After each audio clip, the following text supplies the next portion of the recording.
know, that you're not disturbed. You can work on this. You can allow that to arise, you know, of just what would it be like to not fear anything and not have a single worry, and to know that all beings have the capacity for complete happiness, you know, and have, you know, that suffering is totally not necessary.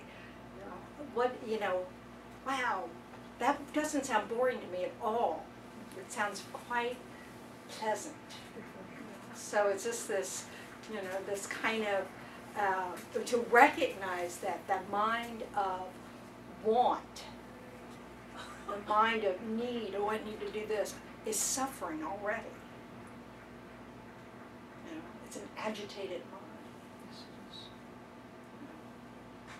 So it's this, you know, trying to, and that we can kind of come, you know, we can use our reasoning to look at that. You know, because whenever we crave something, it means we don't have it now. Right. You know, so we're seeking something we don't have. When it's aversion, when our craving is taking a form of, you know, aversion, it means we don't like what's happening. We want it to be different. And we spend, like, pretty much every moment in that state of wanting it not to be now. And so that's a state of suffering. And so learning how to let go of the mind of craving, we think we have to have what we, you know, we can change our mind. You know, and the Buddha said, oh yes, you can. There's space between those thoughts, and you can start to interrupt. You know, you can start to see, oh, I don't want to feel that, you know, I don't want that craving, you know, I'm going to just, you know, acknowledge that I have this craving, and I'm not going to give into it, and I'm just going to, you know, it's not very important. And eventually, whatever you've been working on won't arise so much. So we can, that's how we reduce our suffering now, is really looking at the states of mind that are contributing to our feeling of suffering. Okay? Questions? It's a big picture. So we really, it's this understanding that, okay, we need to know about death and impermanence. Why? What does that help us do? No suffering. Understand what is. Accept karma. Live more meaningfully. Live life more meaningfully. Yeah, it's like, let's not waste any more time. So, you know, we met the teachings in this life, you know, let's try to work with them as much as we can before that passes, and create the cause to meet them again. You know, that kind of thing, you know. So we want to, you know, it helps us to, you know, kind of recognize we will run out of time in this life. It's not like we literally run out of time. It's just that the good conditions we have may not be there for us in the next life. So we want to try to understand how to make them there for us in the next life, you know. So we can start achieving that now. So then so then in the middle path, it's about developing ethics, concentration, and wisdom. Those are the three higher trainings, and that's what they really focus on. Ethics is what helps you abandon non-virtue and adopt virtue. Because mainly, if you really look at non-virtues, they're all about not harming others. That's, you know, it's like you don't steal because that, you know, you're not respecting the rights of others as far as their property. You don't commit adultery because you don't interfere with relationships. You know, you don't lie because you're, you know, that also, you're separating others from truth. You know, it's this, and you know, and you don't have divisive speech because that's where you're trying to drive a wedge between people who are already harmonious, and you just don't happen to like that. So, you know, it's about remembering that your desire isn't enough. And your desire doesn't mean it leads to virtue or happiness. You know, that we want to be mindful of others. We want to be ethical. Ethics is a foundation for having a human rebirth. And you want to be generous, because generosity is the cause for resources.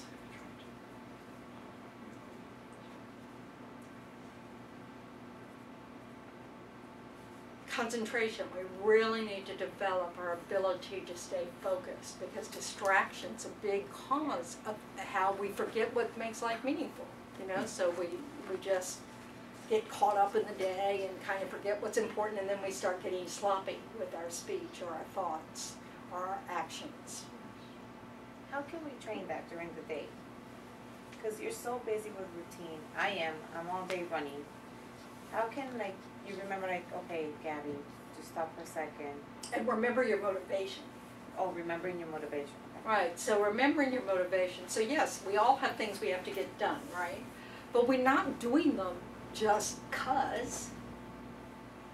You know, we go to jobs because we need to eat, and because we might have families to feed. And we need to eat because we need to take care of this body in order to develop our mind on the path. You know, I mean, you can turn it to where everything you do feeds your long-term big, you know, direction you're headed in. You know, because that will help you not use harsh speech, or, you know, sneak into the parking space, you know, even though you know that car that's waiting there, you know, plans to take it when the other car moves out, you know. That's a bad one. None of us do that, I'm sure. I don't. You know. So it's just, you know, this is the kind of thing, the more we remember what is, you know, where we want to go, and then the more we understand what is the cause of where we, you know, where we want to go, the more that we will remember to practice it. Because we don't, you know, most of us don't, we're not, you know, bank robbers, you know, that nobody's caught yet. You know, we have, you know, ordinary day-to-day lives. We don't have some big non-virtue going on, you know. So we really have to, these good conditions can make us complacent. You know, we could just not be mindful of them. And then that way, what we're doing is we're exhausting all our good karma that's ripening in this life. You know, we're taking it for granted. And we'll exhaust it. And so that's not really helpful. We want to create, you know, we want to, sure, we should use the good conditions we have in this life, but we want to use it as a condition also to create more resources in the future. So we don't want to be selfish about it. And being mindless is kind of a selfishness. You know, it means we're just kind of plugging along. We might be doing it for our kids, or we're doing it for ourselves, you know, whatever, but we're not really being thoughtful about the picture of you know, everybody we interact with. You know.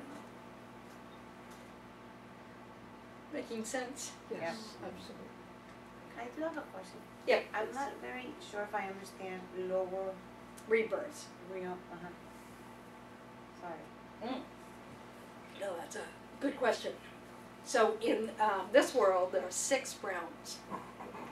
We have the hell realms, the animal realms, the hungry ghost realm, the human realm, the gods and demigods, which we don't, they're like, not really like in this place. Yeah. Hell beings are also sort of not all in this place. We've all been everywhere. We've all landed in hell realms. We've all, you know, because we've done everything wrong. You know, so, yeah. But we don't want to go there again, because all you do is have to wait till you exhaust the negative karma that landed you there, because you don't have any opportunity really for virtue unless you've got an incredibly trained mind. And, you know, they say the Buddha in his previous life was in a hell realm, and he offered to help someone else, you know. And I just thought, yeah, I want to be like that, and I'm not there. So, you know, but it's just such suffering. Okay. Even the animal?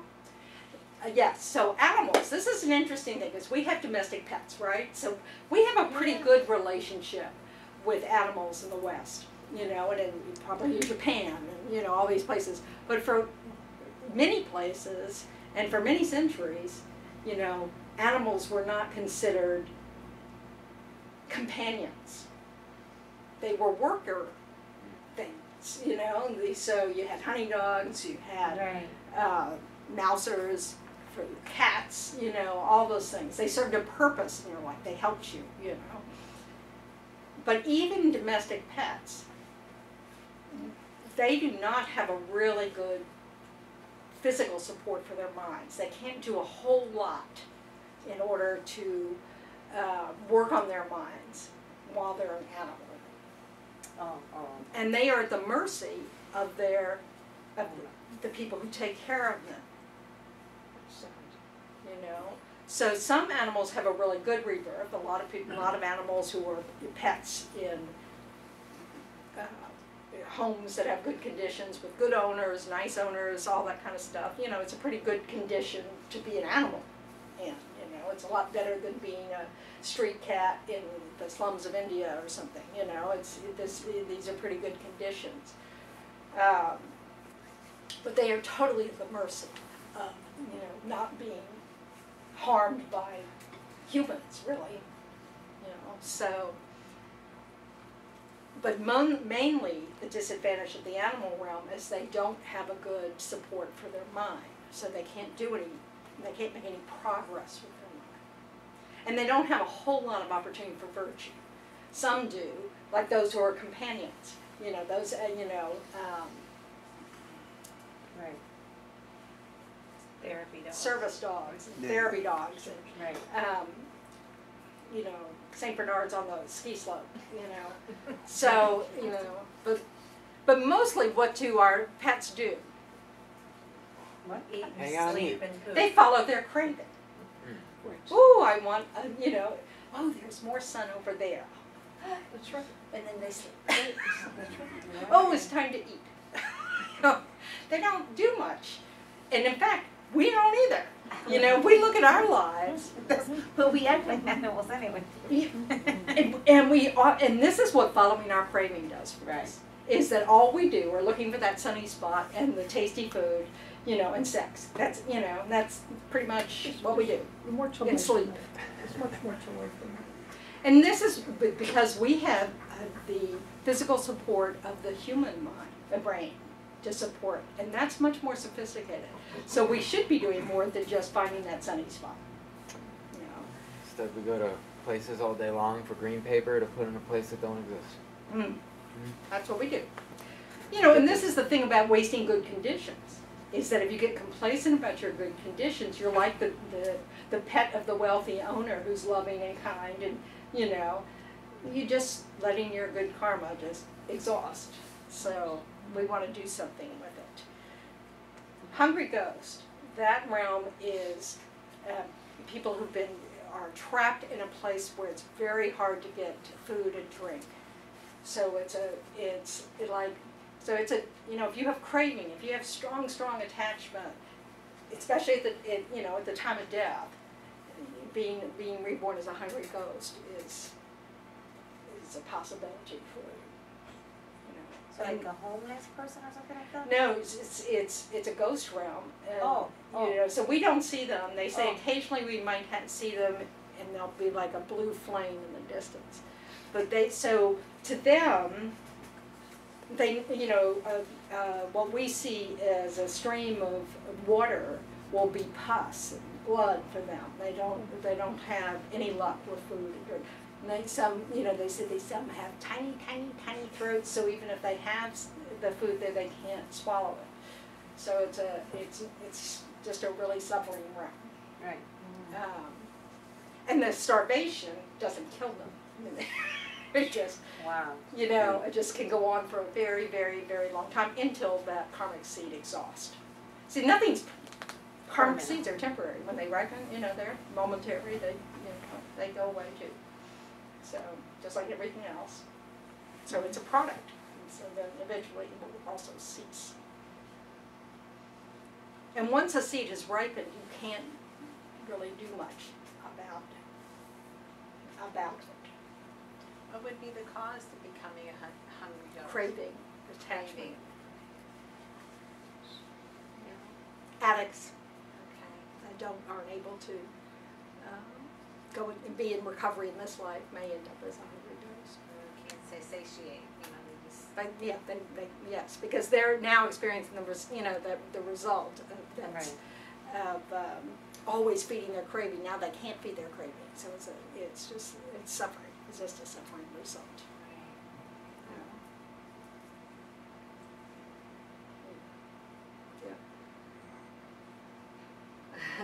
Scary. Well, but we've all been there. Probably. Yes. No, not probably. If we've had since beginningless time, and we haven't figured it out yet, then, we've had time to land there. But you could just keep reincarnating as in the animal realm or something like that. No, because your seeds will exhaust. Oh, okay. And so an animal is sort of like sometimes the order goes like from hell realm to animal realm to hungry ghost, and sometimes they say it is hell realm, hungry ghost, animals. But when you think about it, because animals often are just following their craving, hungry ghost rebirth is possible there too. So like sharks, or even more like even whales. When you think about it, they just swim and all the krill just get in, they just kill millions of beings in every moment, because they're so big and they require so much food, and so they just swim around eating all day long, so it can be, that might not be good. It breaks Lama Zopa Rinpoche's heart when he watches nature programs and sees he has a real affinity for ocean creatures, water creatures. So he always blesses water wherever he goes. Because, you'll read stories, when you read some of the stories of how people accumulate virtue in these kind of realms, it's because they just accidentally see a mantra or a stupa, and and this causes them to be attracted to it in future life. So it's it's like starting to put the pieces together to finally meet the teachings. But it's up to, bodhisattvas and Buddhas to help that happen by, things like, floating mantras in water. Who was it? Was it Kurti Sinchab Rinpoche who put Buddhas in all the bodies of water around the world?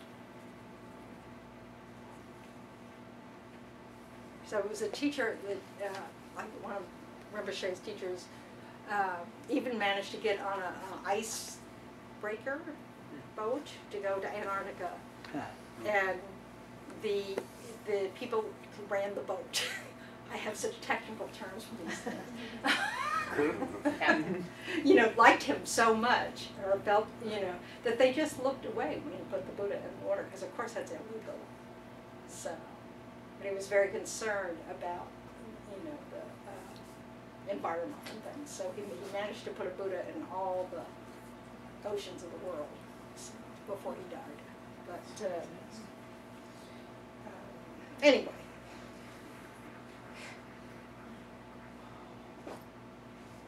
Okay, that's enough today, right? Yeah.